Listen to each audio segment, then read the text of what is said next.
എല്ലാവർക്കും news first മലയാളത്തിന്റെ പുതിയ വീഡിയോയിലേക്ക് സ്വാഗതം. ക്രിക്കറ്റ് ലോകത്തെ ഏറ്റവും പുതിയ വാർത്തകൾ ആദ്യമേ അറിയാൻ ഈ ചാനൽ മറക്കാതെ സബ്സ്ക്രൈബ് ചെയ്യുക. ബുലവായോയിലെ ക്വീൻ സ്പോർട്സ് ക്ലബിൽ നമ്മൾ കണ്ടത് വെറുമൊരു ക്രിക്കറ്റ് മത്സരമായിരുന്നില്ല, മറിച്ച് ചരിത്രത്തിലെ തന്നെ ഏറ്റവും നാടകീയവും വികാരഭരിതവുമായ മുഹൂർത്തങ്ങളായിരുന്നു.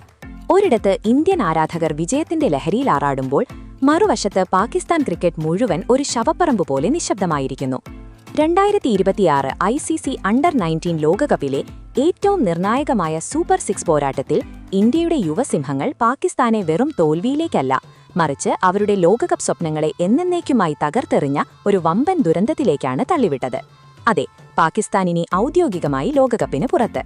എന്നാൽ മത്സരശേഷം കണ്ട കാഴ്ചയാണ് ലോകത്തെ മുഴുവൻ ഞെട്ടിച്ചത്. പാക് ക്യാപ്റ്റൻ ഫർഹാൻ യൂസഫ് മൈതാനമധ്യത്തിൽ മുട്ടുകുത്തി നിന്ന് അലമുറയിട്ട് കരയുകയും ഇന്ത്യൻ ക്യാപ്റ്റൻ ആയുഷ് മഹാത്രയുടെ മുന്നിൽ കൈകൂപ്പി നിൽക്കുകയും ചെയ്ത ആ കാഴ്ച നമുക്ക് നോക്കാം. എന്തായിരുന്നു പാകിസ്ഥാന്റെ ഈ തകർച്ചയ്ക്ക് കാരണം? തോൽവിക്ക് ശേഷം ലോകത്തെ ഞെട്ടിച്ചുകൊണ്ട് പാക് ക്യാപ്റ്റൻ നടത്തിയ ആ വെളിപ്പെടുത്തൽ എന്താണ്? നമുക്ക് നോക്കാം.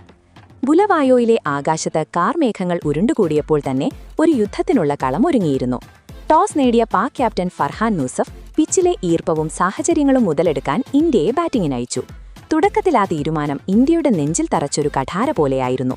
പാക് പേസർമാരായ മുഹമ്മദ് സയാമും അബ്ദുൽ സുബ്ഹാനും തീകോളങ്ങൾ പോലെ പന്തെറിഞ്ഞപ്പോൾ ഇന്ത്യൻ ടോപ്പ് ഓർഡർ ചീട്ടുകൊട്ടാരം പോലെ തകർന്നു.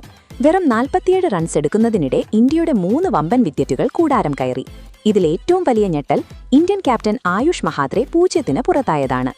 ഇന്ത്യ 100 റൺസ് പോലും കടക്കില്ലെന്നും ചരിത്രത്തിലെ ഏറ്റവും നാണം കെട്ട തോൽവി ഏറ്റുവാങ്ങുമെന്നും പാക് താരങ്ങൾ ഉറപ്പിച്ചു. അവർ മൈതാനത്ത് ആഘോഷം തുടങ്ങി. പക്ഷേ അവിടെയാണ് കഥ മാറിയത്. ഇന്ത്യൻ ക്രിക്കറ്റിന്റെ രക്ഷകനായി വേദാന്ത് ത്രിവേദി അവതരിച്ചു. വിക്കറ്റുകൾ കൊഴിഞ്ഞു പോകുമ്പോഴും ഒരു പാറ പോലെ ഉറച്ചുനിന്ന വേദാന്ത് ഇന്ത്യൻ ഇന്നിംഗ്സിനെ തോളിലേറ്റു. 98 പന്തിൽ 68 റൺസ് നേടിയ ആ ഇന്നിംഗ്സ് ചരിത്രത്തിൽ സുവർണലിപികളാൽ എഴുതപ്പെടും. അദ്ദേഹത്തിനു കൂട്ടായി വിഹാൻ മൽഹോത്ര 21, കനിഷ്ക് ചൗഹാൻ 35 എന്നിവർ നിലയുറപ്പിക്കുകയും അവസാന ഓവറുകളിൽ ഖിലൻ പട്ടേൽ വെറും 15 പന്തിൽ 21 റൺസ് അടിച്ചുകൂട്ടുകയും ചെയ്തതോടെ ഇന്ത്യ 49.5 ഓവറിൽ 252 എന്ന ആ പിച്ചിൽ ബാലികേറാടയായ സ്കോറിലെത്തി.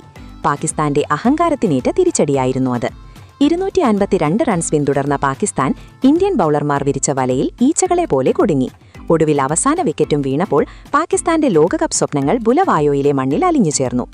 തോൽവി ഉറപ്പായ ആ നിമിഷം പാക് ക്യാപ്റ്റൻ ഫർഹാൻ യൂസഫ് പിച്ചിൽ നിൽക്കുന്ന സ്ഥലത്ത് തന്നെ തളർന്നു വീണു. നിയന്ത്രണം വിട്ട് പൊട്ടിക്കരഞ്ഞ അദ്ദേഹത്തെ ആശ്വസിപ്പിക്കാൻ ഇന്ത്യൻ ക്യാപ്റ്റൻ ആയുഷ് എത്തിയപ്പോൾ കണ്ടത് കരളലിയിക്കുന്ന കാഴ്ചയാണ്.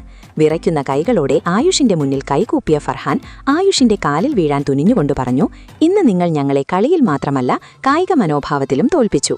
തുടർന്ന് നടന്ന പ്രസ് കോൺഫറൻസിൽ ചുവന്നു കലങ്ങിയ കണ്ണുകളുമായി എത്തിയ ഫർഹാൻ യൂസഫ് പറഞ്ഞ വാക്കുകൾ അവിടെയുണ്ടായിരുന്ന മാധ്യമപ്രവർത്തകരെ പോലും കരയിപ്പിച്ചു. "ഇതൊരു കറുത്ത ദിനമാണ്.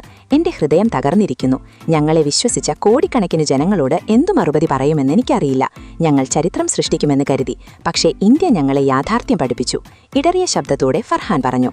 ഇത് സാങ്കേതിക തികവിന്റെ തോൽവിയല്ല, മറിച്ച് മാനസികമായ പരാജയമാണ്. 47 റൺസിന് ഇന്ത്യയുടെ 3 വിക്കറ്റ് വീഴ്ത്തിയിട്ടും ഞങ്ങൾക്ക് ജയിക്കാനായില്ല. 0-ന് പുറത്തായിട്ടും ആയുഷ് മഹാത്രെ തന്റെ ടീമിനെ നയിച്ച രീതി അവിശ്വസനീയമാണ്. സ്വന്തം പരാജയത്തിലും തളരാതെ ടീമിന് ഊർജ്ജം പകർന്ന ആ ക്യാപ്റ്റൻസി കണ്ടപ്പോഴാണ് ഞാൻ അദ്ദേഹത്തിന്റെ മുന്നിൽ കൈകൂപ്പിപ്പോയത്. ഇന്ത്യയ്ക്ക് കൃത്യമായൊരു സിസ്റ്റമുണ്ട്, അച്ചടക്കമുണ്ട്, ജയിക്കാനുള്ള വെറിയുണ്ട്. ഞങ്ങളാകട്ടെ വെറും കടലാസ് പുലികൾ മാത്രമാണെന്ന് തെളിയിക്കപ്പെട്ടു. ഈ തോൽവി ഞങ്ങളുടെ അഹങ്കാരത്തിനേറ്റ അടിയാണ്. കണ്ണീരോടെ ഫർഹാൻ തുറന്നടിച്ചു. സുഹൃത്തുക്കളെ, വേദാന്ത് ത്രിവേദിയുടെ ഈ വീരഗാഥ അവനെ സീനിയർ ടീമിലെ അടുത്ത സൂപ്പർ സ്റ്റാർ ആക്കുമോ? പാക് ക്യാപ്റ്റന്റെ ഈ തുറന്നുപറച്ചിൽ പാകിസ്ഥാൻ ക്രിക്കറ്റ് ബോർഡിന്റെ പിടിപ്പുകേടാണോ കാണിക്കുന്നത്? ഈ ചരിത്ര വിജയത്തെക്കുറിച്ചുള്ള നിങ്ങളുടെ അഭിപ്രായങ്ങൾ താഴെ കമന്റ് ബോക്സിൽ രേഖപ്പെടുത്തി അറിയിക്കുക.